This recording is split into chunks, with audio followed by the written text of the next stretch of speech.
So my name is Emily, and today I would like to share a few things with you. To be honest, I felt like I didn't have anything to share this week, and so I was praying about just skipping this week, as I often have.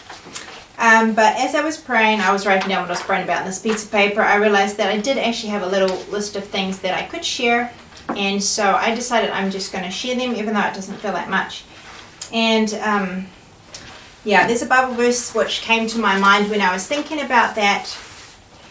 And it's one that back during lockdown I started to make little Sunday school song videos with our children, and it was something that was really good for me to take my mind off the lockdown and all the depressing news, and it was something nice to do with the children, and it was something creative for me. But I remember one time thinking, is it really worth the effort? Should I really be doing this? But then I was reading Ecclesiastes 11, and it says, "Cast thy bread upon the waters, for thou shalt find it after many days."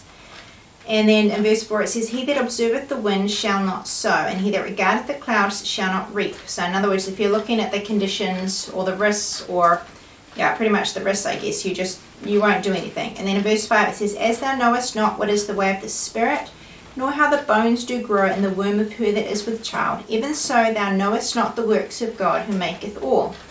And then verse 6 is a verse I was thinking of this week. "In the morning sow thy seed, and in the evening withhold not thine hand, for thou knowest not whether shall prosper, either this or that, or whether they both shall be alike good." And so I kind of saw my videos as seeds that I was sowing.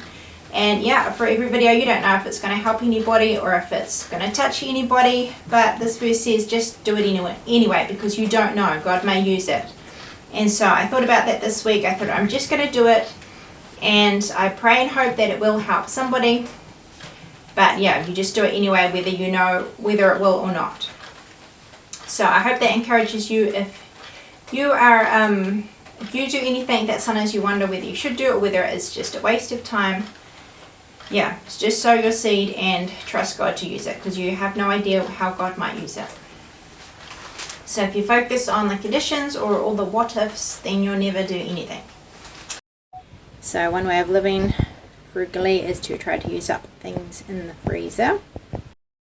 So today I've gotten out some rhubarb and also some beetroot. So I eat the beetroot for dinner, and I am planning to make something with the rhubarb. Most people in our family don't really like rhubarb, so I'm going to try this rhubarb torta or pie. It's another Amish recipe, so hopefully that turns out well.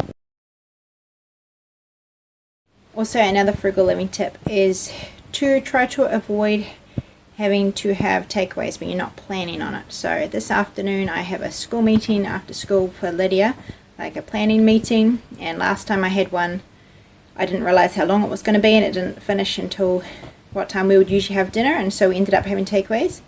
But this time, since I'm more prepared, I have planned a meal that should be ready when I get home.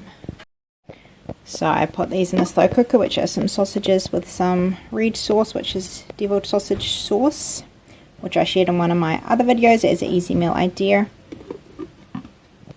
And I will get some potatoes ready so that I can just put them on to boil when we get home. Another way to avoid having takeaways is to plan it so you have leftovers on nights when you might not want to cook.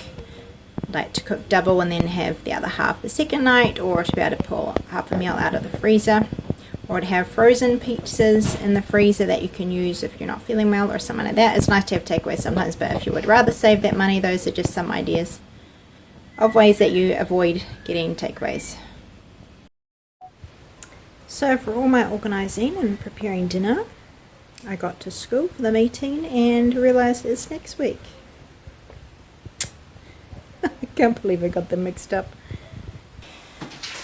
This week I have been thinking a lot about patience. There is something I'm waiting for at the moment, and I find it very hard to wait. But I heard somebody say once that we are always waiting for something. Like 5 years ago I was waiting for Lydia to get out of hospital. Other times I've been waiting for something else, and once that's over, then there's something else that you're waiting for. So I've been thinking about ways to cultivate patience. So I have written down a few practical ways. I actually have 7 different ways, and the first one is to ask God to help you learn lessons while you wait. And I'm just going to read a little bit from this devotional in Streams in the Desert. It's from March 22nd, if you happen to have that devotional. And it's talking about Joseph, but it says, like Joseph, let us be more careful to learn all the lessons in the school of sorrow than we are anxious for the hour of deliverance. There is a need be for every lesson, and when we are ready, our deliverance will surely come, and we shall find that we could not have stood in our place of higher service without the very things that were taught us in the ordeal. So if you remember, every waiting time is a time of learning lessons, then we should focus on trying to learn all the lessons that God has for us rather than just wishing it would be over. So yeah, number one is to ask God to help you learn lessons while you wait and to look for what you can be learning through it. Number two is to find ways to make the most of the waiting time. So yeah, they're always, which I guess asking God to help you learn lessons while you wait is making the most of the waiting time, but there are other ways too that you can make the most of that waiting time. And for example, if you're single and you're waiting to get married, when you are married, there'll be things you won't be able to do anymore that you can do while you're single, so you should make the most of the waiting time that you have. And yeah, whatever it is you're waiting for, look for ways that you can make the most of the time you have, because when that thing comes, then you might not be able to do the things that you could do before. And number three is to be thankful for what has already happened. So for me, I'm no longer in hospital with Lydia. She's stayed out of hospital for a long time now. And another thing that I waited for a long time was her to learn to drink and eat so we could take the tube out of her nose, because she was tube fed for her first year. And I felt like she was never going to learn to eat and drink without it. Now I have other things I'm waiting for with her, like being toilet trained and things like that. So it's good to look back and realize all the things that you are no longer waiting for. Just to be thankful for what you already have that you're waiting for a long time ago. And number four is to learn to trust God in the waiting times. He's never late and he always keeps his promises. It can be hard to trust him, but that's something we should focus on trying to learn to do. And number five is to hope in God. So to find our hope in him. Romans 12 verse 12 says, rejoicing in hope. Number six is don't jump to conclusions, like it's never going to happen. Or, if you're waiting for somebody, it's easy to jump to conclusions. Oh, maybe they've had an accident, or maybe they've forgotten, or maybe this, or maybe that. And it's easy to, if we're praying for something or waiting for something, to kind of jump to conclusions. But yeah, I'm going to be careful not to do that. And number seven is to read, write, or study verses or stories on patience. So the other day, actually on Instagram, I saw a lady had written out for the whole month of August a different verse on patience for every day. And it was to write out that the verse for that day about patience. So there was a verse for every day of the month on patience, and I thought that's quite a good idea. But even if you just focus on different stories in the Bible or verses that are about patience, like Abraham is a really good example. Abraham and Sarah had to wait so long, and yet the waiting time did end. God did give them a son. He did keep his promises. And Moses is another example, 40 years in the desert. Mary and Martha are another example. They were waiting for Jesus to come when Lazarus was sick, and it seemed like Jesus got there too late, and yet in God's eyes it wasn't too late, because he was going to bring Lazarus back to life. And that verse I said about rejoicing in hope, the next bit says patient in tribulation and continuing instant in prayer. I really love that verse. It spoke to me once when I was in hospital with Lydia, and it was towards the end of our stay up in Auckland, and I was getting really desperate to go home, and I was praying really hard that I would be able to go home, and yet I was getting frustrated at the setbacks, because in hospital things just change all the time. You think you're getting better, and then something happens and it gets worse again, and so I would get really frustrated. And I thought, if I'm praying is supposed to make you, to give you peace, not to make you frustrated. And I prayed to God and asked, how am I supposed to pray for her? Because it seems the more I pray for her to go home, the more frustrated I get. And this verse really spoke to me. Rejoicing in hope, patient in tribulation, continuing instant in prayer. There was hope we were going to go home soon. The doctor had said there was a good chance, it was nearly time to go home. So I needed to rejoice in that.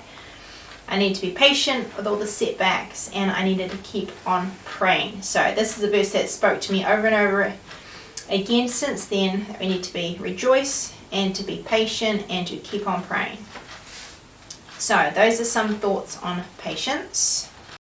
So I went to the library this week and I was surprised to find this movie here. It is a Christian one, and the ones by the Kendrick brothers are really good. So it's called The Overcomer, but it was just at the library, which I was surprised. We own two of the same kind ones. War Room is all about prayer. That one's a very good one.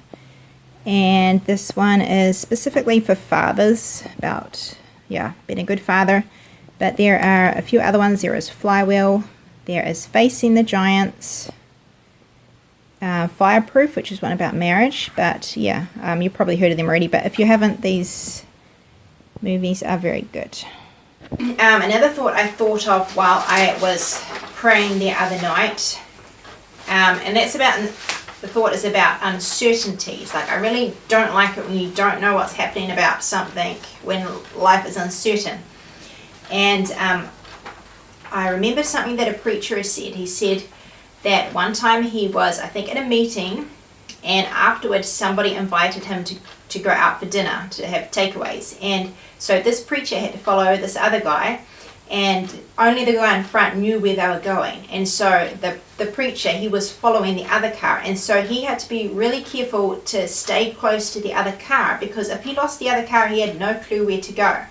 And he used it as an illustration to say that's like us and God. God knows what's going to happen in the future. He knows where we're supposed to be going, but he's the only one who knows. And so we need to stay close to him, because he's the only one who knows where we're going. So that's something I've been thinking on, and I think that's really important to remember, to stay close to God, because he's the one who knows where to go. So on Saturday I was cleaning these windows in our bedroom. It looks really dark in here, but it isn't actually. That window there, I often actually just have the curtain down, and so I hadn't noticed how dirty the window was. And Johan mentioned to me that it was getting really dirty. So on Saturday I gave it a really good clean, and I was a bit disgusted about how dirty it was. And that one up there is a little bit fragile. So it's a little bit broken, and so I haven't cleaned that one for a long time because I was afraid it would fall out or break. So anyway, I cleaned both of them, but while I was cleaning them, I was reminded of a quote I read once. And the quote was that, I can't remember exactly how it goes, but it said something like, cleaning windows is like gratitude. It doesn't change the scenery, but it changes how you see it. So when you wash the window, it doesn't change what's out your window, but you see it more clearly. And so when we are thankful and we practice gratitude, it doesn't change our situation, but it changes how we view it. And I think that's a really good thing to remember.